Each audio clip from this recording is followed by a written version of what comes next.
রোজার নিয়ত করা ফরজ, পড়া হচ্ছে বিদআত। কথা কি ক্লিয়ার না ভেজাল আছে?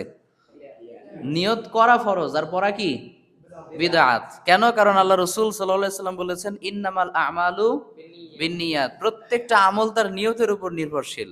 সালাতের জন্য নিয়ত লাগবে, সিয়ামের জন্য নিয়ত লাগবে, দান সৎকার জন্য নিয়ত লাগবে। তো দান করার পূর্বে কি তুমি নিয়ত করো? কথা মনে হয় বোঝে নাই। উযু করা সওয়াবের কাজ না? উযুর পূর্বে কি আমরা নিয়ত করি যে আল্লাহর খুশির জন্য আমরা উযু করতেছি? আমরা করি না। কেন করি না?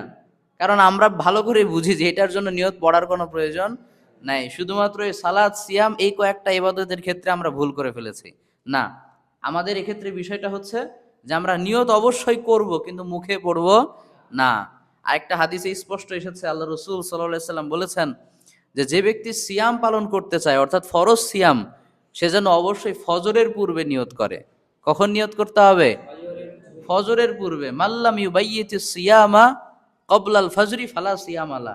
ফরজ সিয়ামের ক্ষেত্রে তুমি যদি সকাল 7টার সময় নিয়ত করো তাহলে হবে না। ফজরের আগেই তোমাকে নিয়ত করতে হবে যে আজকে আমি সিয়ামটা রাখবো। নফলের ক্ষেত্রে সেটা ভিন্ন বিষয়, কিন্তু ফরজ সালাত সিয়ামের ক্ষেত্রে অবশ্যই তোমাকে কখন নিয়ত করতে হবে?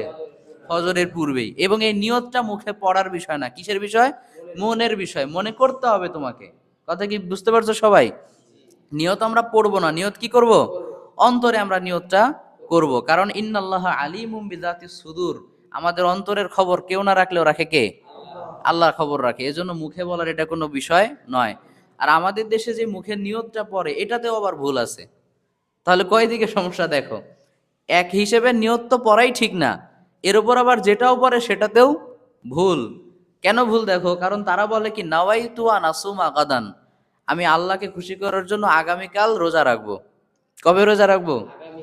সামান্য কমন সেন্স থাকলে কেউ এই দোয়া পড়তে পারে? পারবে না। কেন? কারণ আমরা সবাই জানি আরবি হিসেবে ইসলামিক শরিয়া অনুযায়ী দিন শুরু হয় মাগরিবের পর থেকে, তাই না? এক মাগরিবের পর থেকে আরেক মাগরিব পর্যন্ত পুরোটা একটা দিন। তো তুমি এই যে সাহারির সময় যে নিয়তটা করছো, এটা কি পরের দিনের জন্য না ওই দিনের জন্য? ওই দিনের জন্য, তাই না? কারণ মাগরিবের পর থেকে মাগরিব পর্যন্ত পুরোটাই একটা দিন। তুমি এই যে 3টা 4টার সময় সাহারি খাচ্ছ, তো তুমি কি আগামীকাল রোজা রাখবে না ওই দিন রোজা রাখবে?